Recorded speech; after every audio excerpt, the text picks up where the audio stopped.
Alhamdulillah wassalatu wassalamu ala rasulillahi amma ba'd. Fassalamu alaikum warahmatullahi wabarakatuh. Mga minamahal ni Allah, mga kapatid sa pananampalatayang Islam, at sa yugtong ito ay matatalakay naman natin ang saloobin sa sugo ni Allah sallallahu alaihi wasallam. Nadarama ng isang Muslim sa kaibuturan ng kanyang sarili ang pagkaisinatungkulin na magkaroon ng ganap na mabuting saloobin sa sugo ni Allah sallallahu alaihi wasallam. Iyon ay dahil sa mga sumusunod na kadahilanan. Una, na ginagawa na ni Allah o ginawa na ni Allah na tungkulin para sa bawat lalaki at babaeng mananampalataya ang magkaroon ng mabuting saloobin sa propeta sallallahu alaihi wasallam. Nasasaad iyon sa binanggit ng Allah sa banal na Quran, chapter 49 verse 1, O mga sumampalataya, huwag ninyong pangunahan si Allah at ang kanyang sugo. At sa isa pang sinabi niya, chapter 49 verse 2, O mga sumampalataya, huwag ninyong itaas ang mga tinig ninyo ng higit pa sa tinig ng propeta, at huwag ninyong lakasan ang pakipag-usap sa kanya katulad ng malakas na pakikipag-usap ng isa't isa sa inyo, sapagkat mawawalan ng saysay ang inyong mga gawa nang hindi ninyo nararamdaman.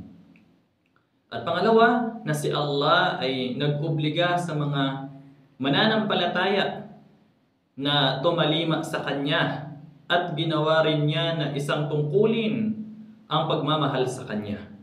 Kaya naman, nagsabi siya sa banal na Quran, chapter 47, verse 33, O mga sumampalataya, tumalima kayo kay Allah at tumalima kayo sa sugo. At nagsabi pa siya, chapter 59, verse 7, ang anumang ibigay sa inyo ng sugo ay kunin ninyo ito, at ang anumang ipagbawal sa inyo ng sugo ay tigilan ninyo ito. Ang sabi pa niya, chapter 3 verse 31, sabihin mo, kung minamahal nga ninyo si Allah, ay sundin ninyo ako. Mamahalin kayo ni Allah at magpapatawad siya sa inyo sa mga pagkakasala ninyo. Nagsabi naman ang sugo ni Allah sallallahu alaihi wasallam, sumpa man sa kanya na ang kaluluwa ko ay nasa kamay niya, hindi talaga sumasampalataya o hindi magiging mananampalataya ang sinuman sa inyo hanggat hindi ako ang higit na mahal sa kanya kaysa sa anak niya. O di kaya ay higit na mahal ang Rasulullah, ang propeta, kaysa sa anak niya o magulang niya at sa lahat ng mga tao, na pagkaisahan sa katumpakan o muttafaqun alayh. Subalit, papaano magkakaroon ng mabuting saloobin sa sugo ni Allah sallallahu alaihi wasallam? Iyon ay sa pamamagitan ng ano? Una, iyon ay sa pamamagitan ng pagtalima sa Kanya at pagsunod sa Kanya sa lahat ng gawaing pangmundo at pangrelihiyon. Pangalawa, na hindi pahihigitin sa pagmamahal sa Kanya, sa pagpipitagan sa Kanya at sa pagdakila sa Kanya, ang pagmamahal o ang pagpipitagan o ang pagdakila sa ibang nilalang, maging sinuman iyon.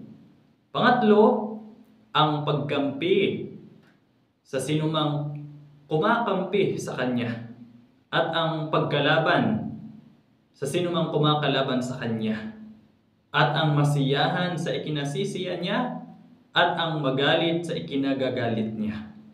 Pang-apat, ang pagpipitagan sa Kanya kapag nabanggit siya at ang pagdalangin para sa Kanya sa pamamagitan ng pagsabi ng sallallahu alaihi wasallam o anumang katulad nito. Panglima, ang maniwala sa Kanya sa ipinabatid niya hinggil sa bagay-bagay kaugnay sa relihiyon at makalupang pamumuhay at sa bagay-bagay hinggil sa ghaib. Ibig sabihin ng ghaib ay ang anumang bagay o pangyayaring nakalingid sa mata o kaalaman ng tao. At ganoon din hinggil sa buhay sa mundo at sa kabilang buhay.